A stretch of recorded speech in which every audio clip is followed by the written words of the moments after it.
Bonjour à tous et bienvenue sur boursicoté.com pour cette nouvelle analyse technique Forex et matières premières avec une paire de devises euro-dollar qui semble vouloir reprendre le chemin de la hausse puisqu'après avoir ici touché l'objectif de retracement lié à la cassure ici du retracement à 61,8%, on est venu vraiment ici chercher le retracement total, c'est assez chirurgical comme mouvement.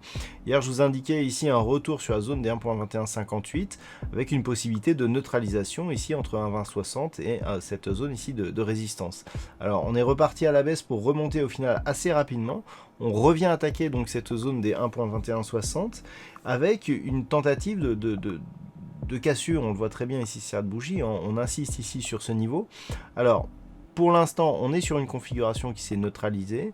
Et il faudrait ici, surtout que par rapport à la phase de baisse, on est sur un retracement à 38,2% de Fibonacci, donc toujours potentiellement dans une dynamique baissière forte qui pourrait reprendre. Par contre, si les cours ici repassent au-delà de cette zone des 1.2158, eh bien on commencerait donc d'une part à affaiblir ici cette dynamique baissière, mais on confirmerait la neutralisation un peu plus moyen terme, puisque nous avons désormais des points bas ici équivalents. On ne sait pas encore ce qu'il adviendra de ces points hauts, mais il semblerait que l'on soit dans un début de phase de neutralisation moyen terme, en tout cas tant que les cours ici évoluent au-dessus des 1.2060. Donc d'un point de vue court terme, il est tout à fait possible ici que l'on repasse au-dessus de cette zone des 1.2158, auquel cas eh bien, nous aurions un objectif de retour ici sur cette zone horizontale des 1.2230.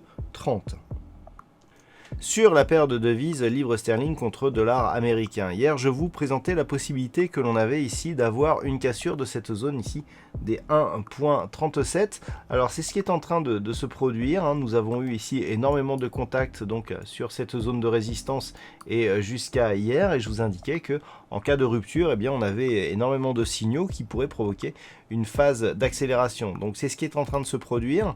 D'un point de vue court terme, eh bien, on a une toute petite cassure ici avec déjà un retour sur la zone. Alors ce n'est pas très bon signe à vrai dire, surtout qu'on a une structure qui ressemble plus à une étoile du soir qu'à une configuration puissante qui pourrait faire augmenter ici la volatilité et accélérer le mouvement haussier.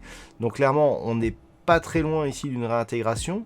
Toutefois, tant que d'un point de vue court terme, ici nous avons des contacts sur la bande de Bollinger supérieure et que la moyenne mobile 20 exponentielle agit comme une zone de support, on reste dans une dynamique haussière. On a donc inscription d'un nouveau plus haut significatif de tendance très court terme, avec donc une possibilité ici de s'affranchir de cette zone pour construire ici une nouvelle dynamique en direction des 1.40. Et puis sur l'or, nous avons donc acté une cassure ici de la zone des 1860 $ l'once. Alors on était ici dans une phase de neutralisation suite à cette forte dynamique baissière dans un range qui avait déjà été utilisé auparavant. Maintenant, si on se rapproche, on peut constater ici que ce range nous provoque une sortie ici par le haut et que cette zone ici de 1860 $ l'once agit désormais comme zone de support.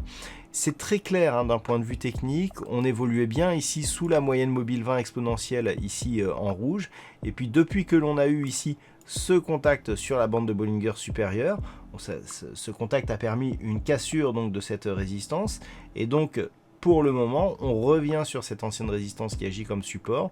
On est au-dessus de la moyenne mobile 20 exponentielle. Donc on est potentiellement dans une dynamique haussière qui est en train de démarrer.